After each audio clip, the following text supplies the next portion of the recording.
We went from Shedeur Sanders being the starting quarterback of the Cleveland Browns to possibly getting benched and even traded. How did we get here?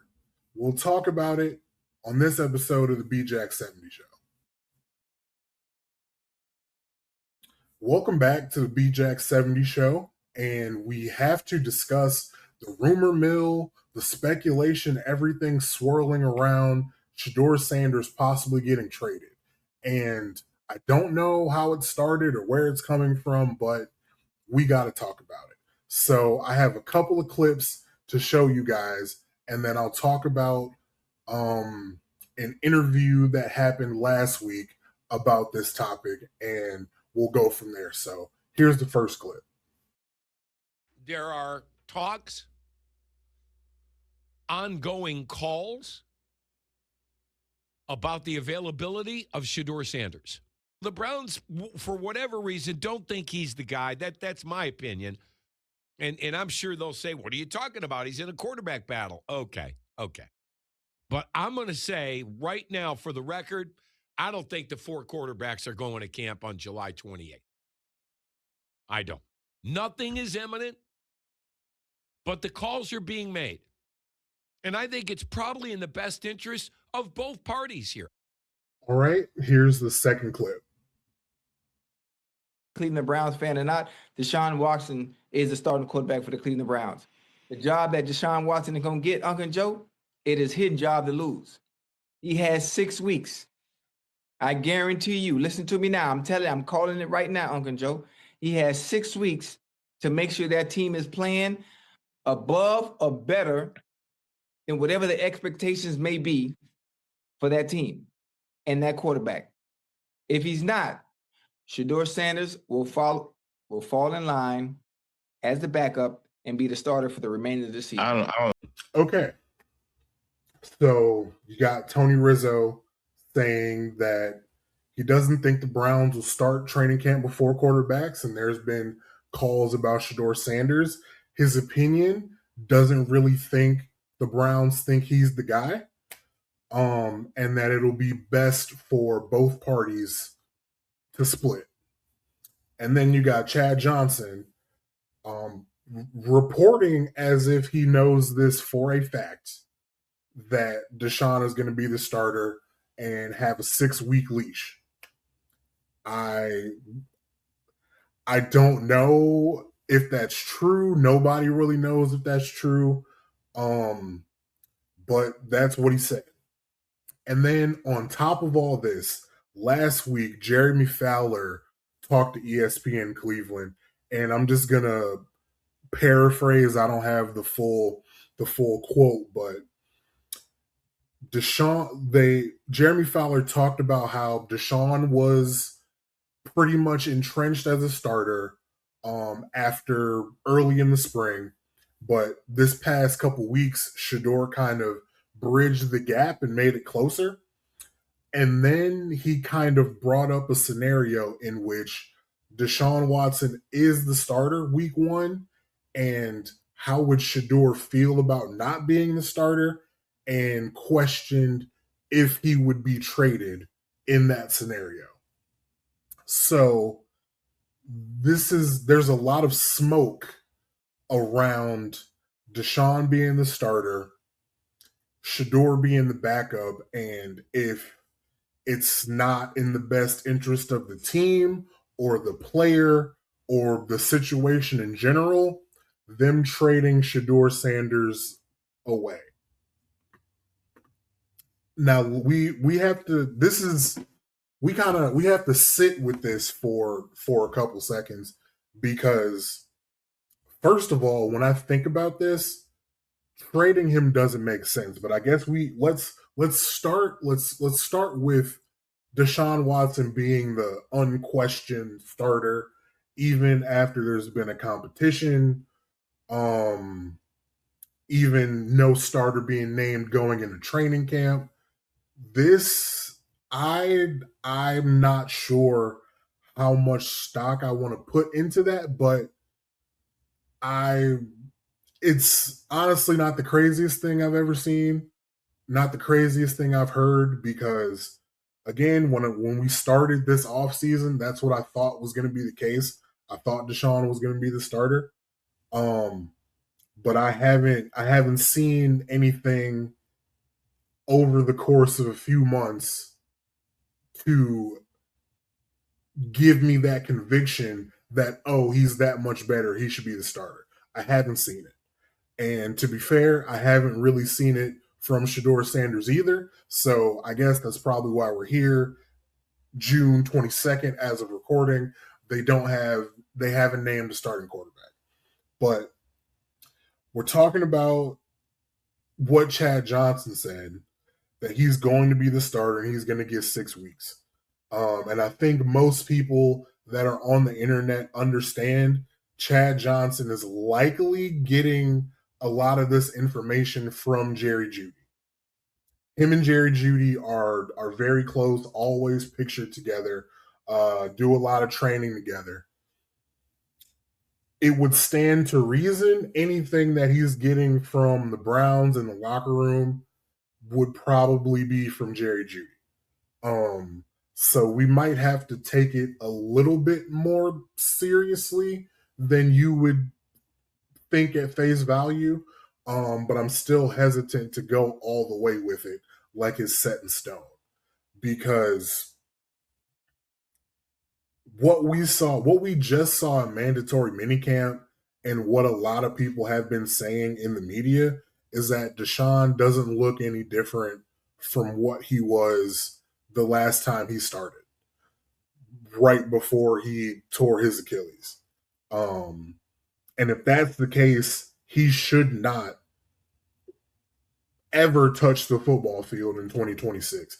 If that is the case, if that's the case, we don't really know. We can only go off what we've seen recorded on the sideline and cell phone video and whatever the Browns post on their social media page. That's all we can go on. We don't know the ins and outs, the day-to-day, what everything that the coaches have seen, what we see or what they see behind the scenes, what they see in the classroom, in the film room, in the weight room. We don't get to see all of that. We can only go off what we see, and what we've seen in public.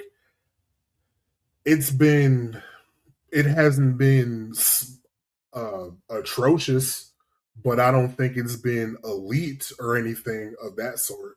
So I'm wondering what the rationale here is. And I'm wondering, I'm really having trouble figuring out, trying to decipher what's true and what's not, because none of this makes any sense. None of it makes any sense. It doesn't make sense for the team to want Deshaun Watson to be the starting quarterback. Just generally, it doesn't make sense for that to happen. Most of the fan base doesn't want it to happen. I would imagine the front office doesn't really want it to happen and have to, if he does do well, go down the road of keeping him on the team for longer than this season. I would imagine they don't want to do that. And given what we've seen, what we have seen as people on the outside consuming media members' video from practice, what we've seen is not marginally different from what we've seen before from Deshaun in Cleveland. So I fail to see a good reason why they would be so hell-bent right now to be like, oh, Deshaun is the starter. Deshaun's going to get 6 weeks. We'll see what happens. Unless they just really want to tank like that, but I don't feel like they want to do that. I don't think they want to start that before the season even starts. So that doesn't make sense. And it also doesn't make sense on the other side. You have Shedeur Sanders, somebody who, again, has flashed talent and ability to do something in this league, but still needs a lot more experience, a lot more reps, a lot of polishing up to be a true starting quarterback in this league, but you have him. You have him on a rookie contract. If if he becomes your starting quarterback, that is best case scenario because his contract is going to be cheap for this year and 2 more years after that. So best case scenario for all of this is Shedeur Sanders is your starting quarterback.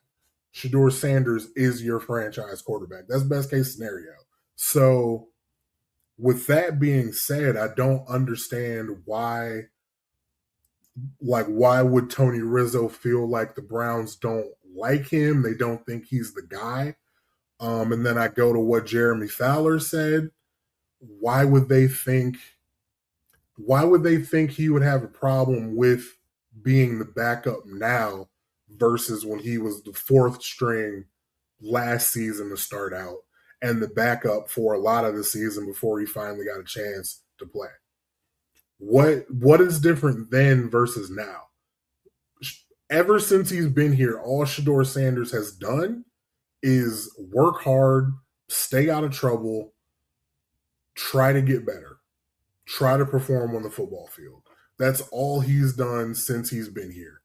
He hasn't done anything wrong. He hasn't made any bad headlines. He hasn't gotten in trouble. He hasn't released any songs for the people that care about that. He hasn't done anything wrong since he's been here. So I want to know, why are we bringing up the possibility of him causing a fuss over being the backup quarterback? I want to know why we're bringing that up when there's been absolutely nothing to show that that could be the case. So I'm going to keep going back to none of this makes sense. Please, if you have a good read on this, please let me know in the comments. Please help me out because I'm trying to understand in real time as all of this information is coming out. I have no idea. I do not understand it. But let's talk about the possibility of if he were to actually get traded. Where would he go? What team at this stage of the offseason, right before we're getting ready to go into training camp, who, after offenses have been put in, pieces have been put together before training camp started, who's going to go and make that move for Shedeur Sanders right now? I'm not sure. It's absolutely not. If somebody were to make that move, it is not going to be for Shedeur to be their starter. It's going to be for him to be their backup and be a developmental prospect on their team. It is we can just get that out of the way. Anybody trading for him right now today, it is for the future. It is not for right now. It is not for week one. So we can kind of get that out of our heads right now if we're thinking that. But as far as a team that wants to upgrade their backup quarterback situation, there's a few teams that probably make sense for. The Carolina Panthers have Kenny Pickett as their backup.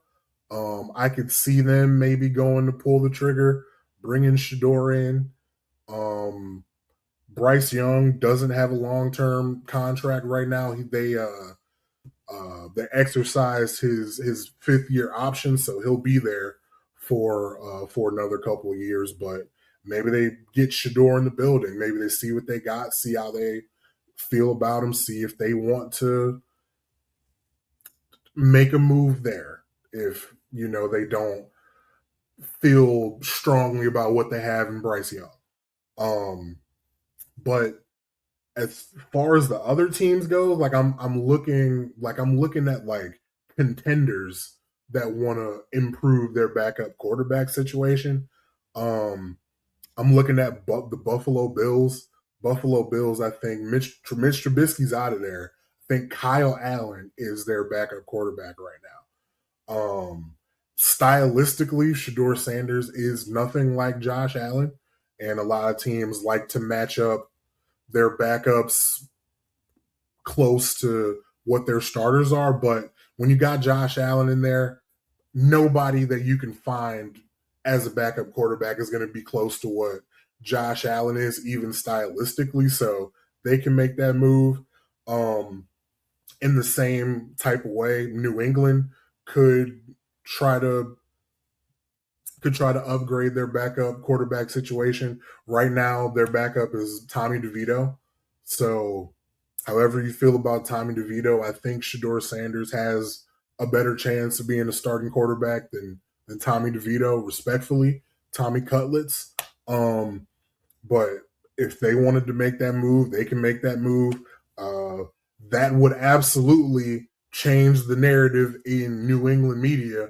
Everybody would be talking about Shedeur versus what Mike Vrabel had going on. So that could be something that they're interested in. Dallas Cowboys could, which Lord help us if they did, the media firestorm that would be Shedeur Sanders as a backup quarterback for the Dallas Cowboys. They got Joe Milton down there, and we've all seen the highlights. Joe Milton has maybe the strongest arm in the NFL, maybe the strongest arm just in recorded human history. Like that dude can throw a football, feels like 85 yards, but he's not shown to be a very good quarterback. I think Shedeur, just football player wise, executing an offense wise, I think Shedeur Sanders would be an upgrade at backup quarterback over Joe Milton. If you want to throw out the New York Jets right now, depending on Geno Smith, I'm not going to bring up what is going on possibly with him. It's that's up in the air. It could be nothing. It could be something. If you don't know what I'm talking about, just Google Geno Smith Instagram, and I'm sure something will come up. But that's not my place to speak on that right now. But if anything goes further, we'll talk about it. But go check it out for yourself. As far I mean, there's all the usual suspects like to be a backup quarterback destination. Like if the Niners want to sell high on Mac Jones and trade him away and trade for Shedeur Sanders behind Brock Purdy, maybe. Los Angeles Rams don't need him. They got Ty Simpson now. If they didn't have Ty Simpson, I would that is where I would be on the lookout for, but they got Ty Simpson, so that's out of the question now. Green Bay has Tyrod Taylor as their backup quarterback right now. If they want to bring in Shedeur as the quarterback 3, really, be behind a guy like Jordan Love, who's had a lot of success in this league so far as a young guy, and behind Tyrod Taylor, one of the best black quarterbacks that's had real longevity and real success in this league. To be behind those guys probably would benefit him in Green Bay. Plus, being with Matt LaFleur. Matt LaFleur is, one of those quarterback whisperer guys. So we could see that happening. I thought about Detroit behind Jared Goff, but they got Teddy Bridgewater now, so they probably don't need to make that move. I really, I'm just naming teams. I really don't know where you fit Shedeur Sanders in at this stage of the offseason, right before training camp is going to start. I don't know what the trade possibility looks like. I don't know what makes sense. Arizona, you're not going to do it. There's too many cooks in the kitchen. Jacoby, Gardner Minshew, Carson Beck, you want to see what you got in Carson Beck. That's a whole thing. Pittsburgh, there's way too many dudes over there. Aaron Rodgers, Mason Rudolph, Will Howard, Drew Aller. There's too many dudes in there, and Cleveland wouldn't trade him to Pittsburgh anyway. It's just really difficult to see what a trade would look like and what trade would make sense. I don't think Cleveland would get any value at this point from a trade for Shedeur Sanders. So it doesn't make sense. The fact that all this kind of just popped up in the last few days, that we're talking about this on the radio, like something can really happen. Like we're not just throwing out hypotheticals, like we're discussing this as a real option. I keep saying it this whole video, it doesn't make sense to me. It really doesn't make sense to me. Please let me know. Am I tripping? What is, I don't see the vision. I do not see the vision for the Browns to trade Shedeur Sanders. It doesn't make sense at all. He's still a lottery ticket. He's so cheap. It doesn't cost you anything to keep him on the roster. If he becomes something worthwhile as a starting quarterback, then you hit the lottery. If he doesn't, then he was a 5th round pick. You're not really losing anything of consequence. Like Tony Rizzo said, he doesn't think 4 quarterbacks are going to make it into training camp. I think the same thing, but I think Dylan Gabriel is going to be the one out of here. So I really don't understand what thought process is, what the rationale is. I do not see the vision. So somebody in the comments, let me know, sell me on the vision, because I don't understand it. I don't get it. I don't think it makes sense. So that being said, that's another episode of the B-Jack 70 Show. Thank you for watching. Go ahead, hit that like button. Go ahead, hit that subscribe button. And I will see you guys in the next video.